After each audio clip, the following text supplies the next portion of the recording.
What if becoming a monster was the only way to save everything you loved? A living inferno of destruction. Suppose the only option to rescue your dying town involved destroying it. Today, we are exploring one of DC's darkest, most tragic, and least remembered modern heroes, Brimstone. But to understand the origins of this fiery anti-hero, we first need to discuss the crisis event known as Dark Knight's Meta. You see, during this cataclysmic event, the walls between worlds were torn down, giving rise to the Dark Multiverse. Within this realm, every fear, every failure, and every nightmare materializes in doomed realms. From this crossover event came the Dark God Barbatos and his army of 7 twisted versions of Batman, each representing one of the hero's deepest fears. These Dark Knights threatened to plunge the entire multiverse into eternal darkness.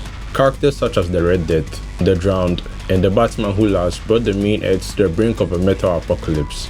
This universe-spanning epic shattered the source world that contained reality, leaving the DC multiverse broken, expanded, and forever changed. Once the dust settled, DC Comics recognized an opportunity and introduced a bold new publishing initiative called Dark Matter, which was later rebranded as the New Age of DC Heroes. For clarity, we'll call it the New Age of Heroes. This launched a fresh lineup of characters spinning out of the metal storyline. DC put some serious muscle behind it, bringing in superstar artists like Jim Lee, John Romita Jr., and Andy Kubert. They launched titles such as Damage, The Silencer, and The Terrifics, with each comic exploring a different corner of this dangerous, unfamiliar landscape.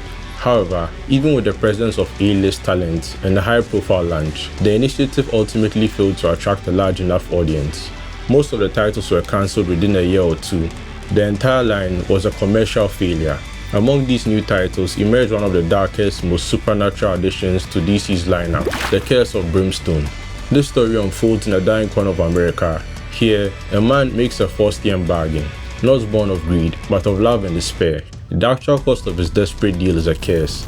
In this video, we'll be breaking down the powerful opening story arc, the first 3 issues, that sets up this entire tragic journey.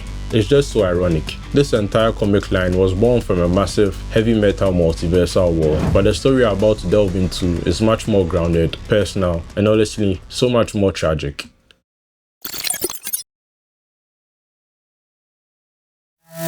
Our story begins in a forgotten corner of America, York Hills, a small town in a remote area that has seen better days. This was once a thriving coal town and later became a factory town. It was a place where you could build a life, but the coal ran out and then the factories left. Now, it's a ghost town. All its schools have closed and virtually all businesses have shut down or moved, resulting in a decline in economic viability. No jobs, no opportunities. The only way out is by car, and you can't afford a car without a job. It's a vicious cycle, unless of course you consider stealing one. But who would you steal from in such an empty place? And this is where we meet our hero, Joseph Chamberlain. Joe is stuck. He's a 20-something with no future, no skills, no money, driving a rust bucket he can barely afford to keep running, and watching his family fall apart.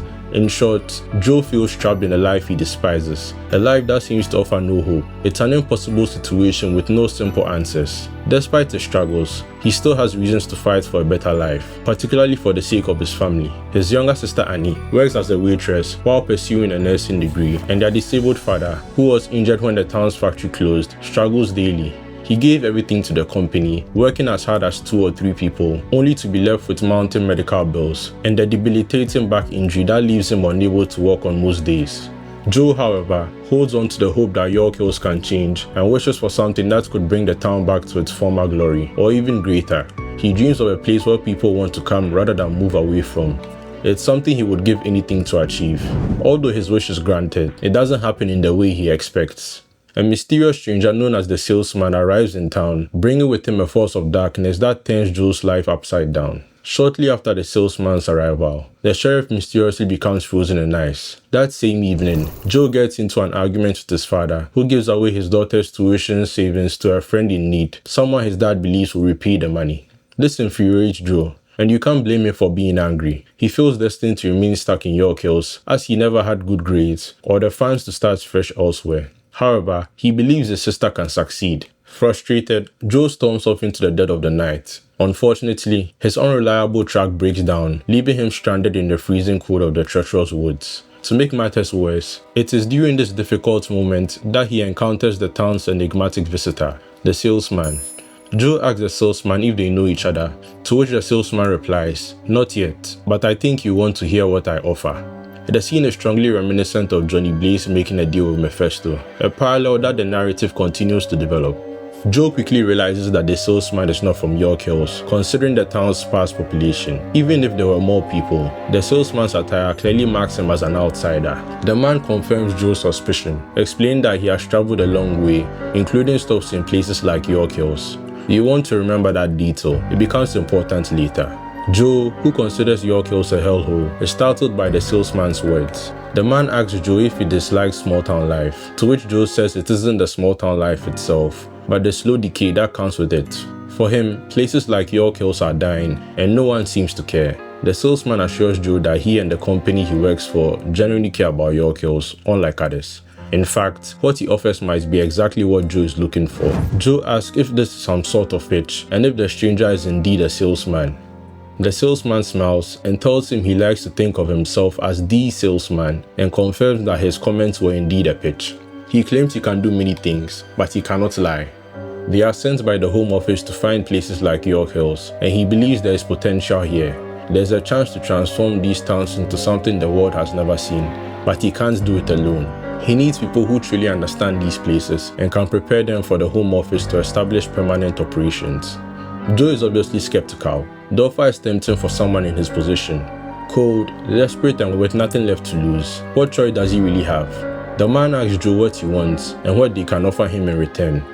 Joe shares his vision for York Hills, emphasizing that he believes his sister is the one who can escape the small town. In fact, he'd do anything to see that happen and to free her and everyone else from that life. The salesman responds, "Done." He tells Joe that if he becomes their agent, he will grant Joe exactly what he desires. All Joe has to do is shake his hand. Reluctantly, Joe shakes the man's hand, and suddenly, the man bursts into flames. The man now wears a strange white mask that covers his upper face as he smiles sinisterly at Joe. He tells Joe that he is right about the town. No one cares, and nothing would be missed.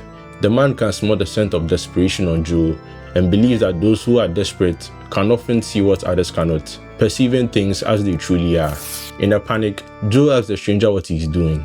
The man replies, "Nothing but what you asked for."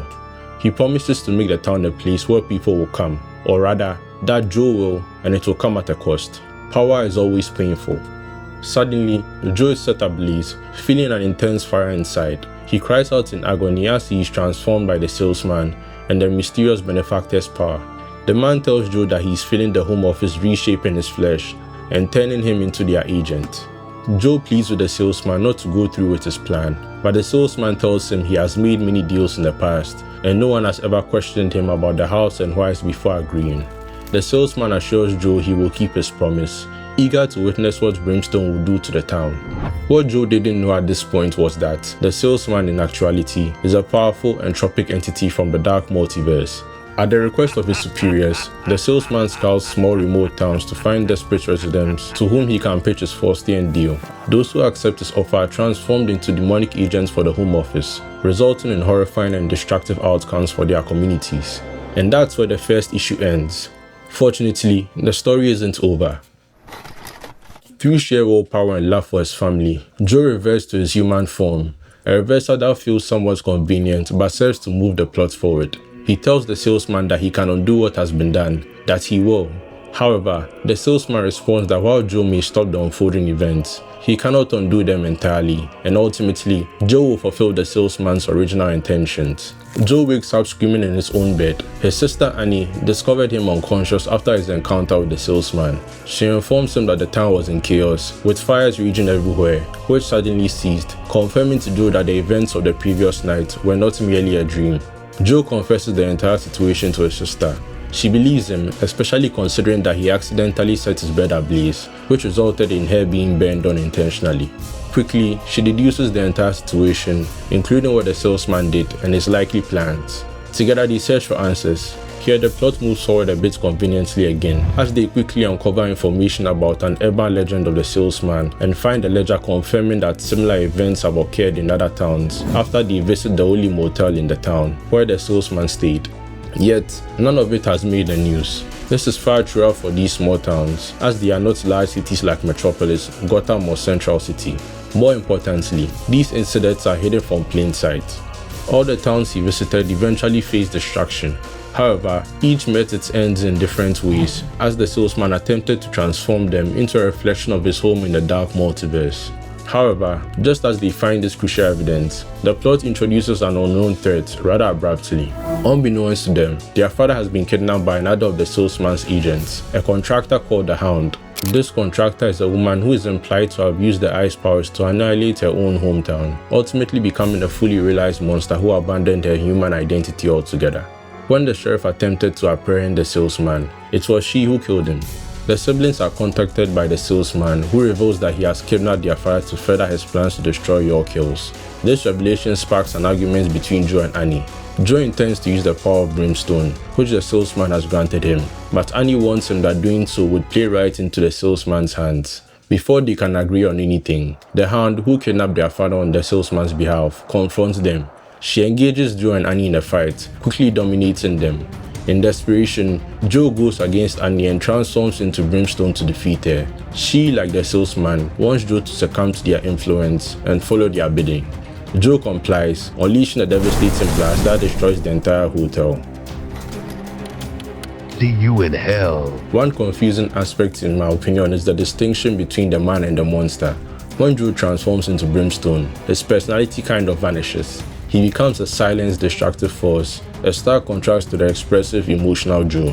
The comic never fully clarifies whether Brimstone is a separate demonic entity inhabiting Joe's body, or if it's simply what's left of him when his own pain and rage burn everything else away. This unexamined duality, in my opinion, is central to his tragedy. He doesn't just lose control of his power, he seems to lose control of his very self. Holy shit. The Hound starts off strong in the elemental battle, using their experience to gain the upper hand, but Brimstone ultimately proves to be the stronger of the two. Their fight is suddenly interrupted when Annie hits the Hound with a car, rescuing Joe, who is unconscious, as he tries to escape in the vehicle.